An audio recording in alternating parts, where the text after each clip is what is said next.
Recently, in the local media, the issue of affordable housing has been prominent and a topic of discussion. There seems to be a misconception that vacation rentals, such as Airbnbs, are partly to blame. Rick Maas, who has been directly involved in the housing and real estate business for 15 years, disagrees. The effect that vacation rentals have on affordable housing is minimal. Those are two complete separate topics that need to be addressed separately. If people talk about vacation rentals and affordable housing, to me they are missing the larger point. They are not connected.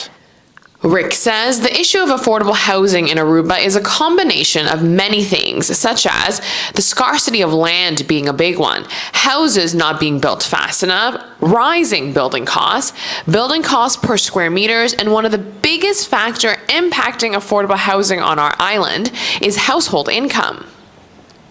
The way locals get a mortgage when we talk about affordable housing is they go to a bank, they present their pay slips, and then the bank decides what their mortgage should be. Generally considered, it is 28% of the gross income of the household. If it is a two-income household, it's generally 150% of the average income.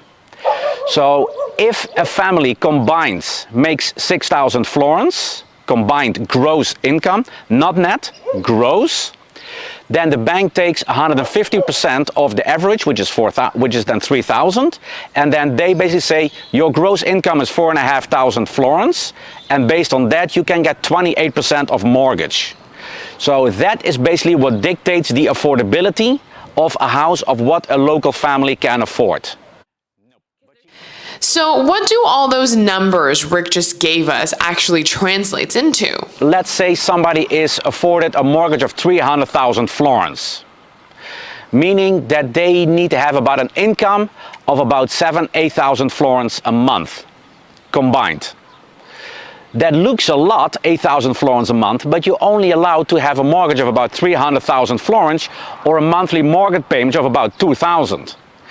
300,000 florins on the island does not buy you much anymore. Times have changed, prices have gone up, and the housing market is no exception. Rick and I took a walk in Cozy Sabana Residence, which is a Gaspon project. These homes here go for 200 to 250,000 florins, excluding the land, which are considered affordable homes. There are just not enough of these to go around. Scarcity of land is one big factor affecting affordable housing on our island. Rick says there are a few things that can be done to help alleviate this. Allowing developers to build closer to lots, being able to build on smaller lots, offering the community more duplexes, 2- and 3-story houses on smaller footprints. Basically, instead of going wide, go up. Rick says these are just examples of what could possibly be done, but the issue of affordable housing won't be solved overnight. It will take time, and it is certainly not a one-person job. The only way to actually solve it is to get stakeholders involved. Get realtors involved, get developers involved, get the government involved, create a task force. How can we do it? How can we address it as soon as possible?